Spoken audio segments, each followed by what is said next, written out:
have the honor to represent. Thank you very much. Dr. Khatibzadeh, we first discussed the transit potential of the region as a whole, and I would like to turn to Armenia now. There are a number of elements to take into consideration. Iran opposes the creation of the extraterritorial Zangezur corridor via Armenia, which is a demand of Azerbaijan in the peace negotiations. And at the same time, there is actually the Aras corridor linking Azerbaijan to Nakhichevan via Iran, which is close to completion. And finally, Iranian companies are also involved in the infrastructure projects in southern Armenia. So how do you see, what role do you see for Armenia to foster trade and connectivity?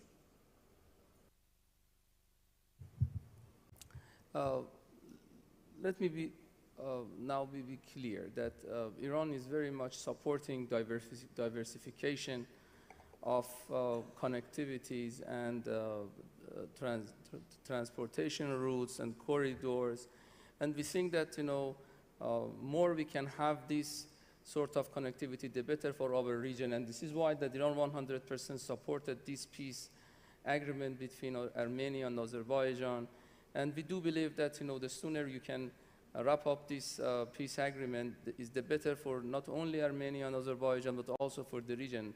In the previous round of my talks, I said that the potentials of this region have never been materialized, and many of our initiatives and many of our projects have been the victim of these geopolitical rivalries and tensions. So peace is not just an option; it's a must. It's something that we all have to devote our energy and our resources for that. But nevertheless, it is also very important. I have to highlight it. I have to make it very clear that we do not accept any change in geostrategic landscape of the region. Let's call it Zangezur or anything else. We do support anything that Armenia and Azerbaijan agree among each other based on the international law and under the international norm, sovereignty and jurisdiction of Armenia, but it is very important to mention that nothing should change the landscape, the geostrategic landscape of this region. This is why that I really like the way that the crossroads, this pathway was formalized. I was sharing the same panel with His Excellency Mr.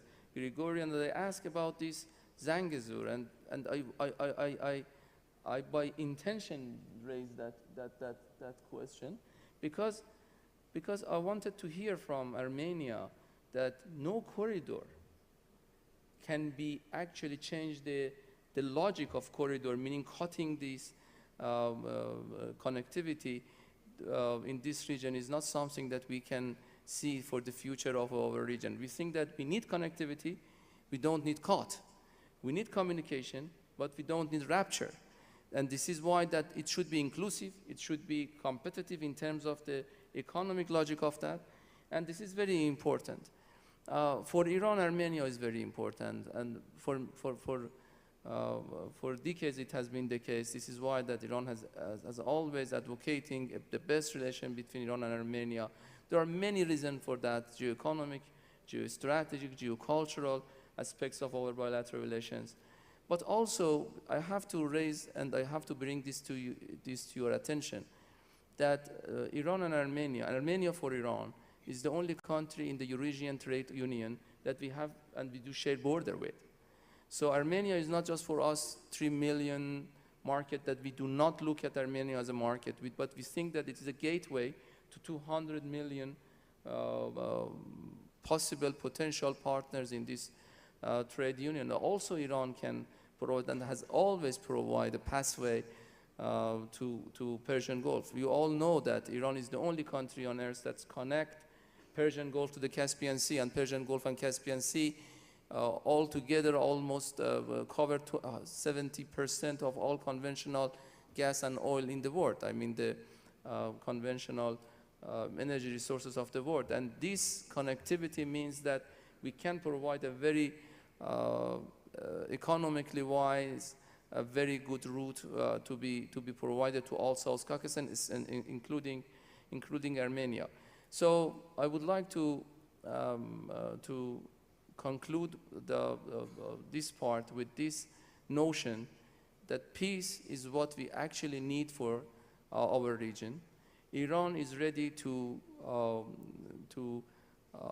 use all its capacity to materialize this, and I think that now the logic is out there. Everybody knows that South Caucasus, through these initiatives, through these railroads, through these pathways, can have enough diversification of routes inside and outside. It can provide good potentials, and there is no need for initiatives that are being excluding stakeholders in this region. We have to work on these all-inclusive initiatives. Thank you. All right, we have under 5 minutes left, so I will ask Joshua and Eleonora to respond briefly to the questions, starting with Joshua. Russia and Turkey pushed forward for the 3+3 format of regional cooperation to mean the 3 South Caucasus countries plus Iran, Turkey, and Russia. Some experts speak about the 1+1+1 format, so Armenia, Azerbaijan, and Georgia, as the first step towards creating a more cohesive regional structure. And there was actually a meeting at the Deputy Foreign Ministers level recently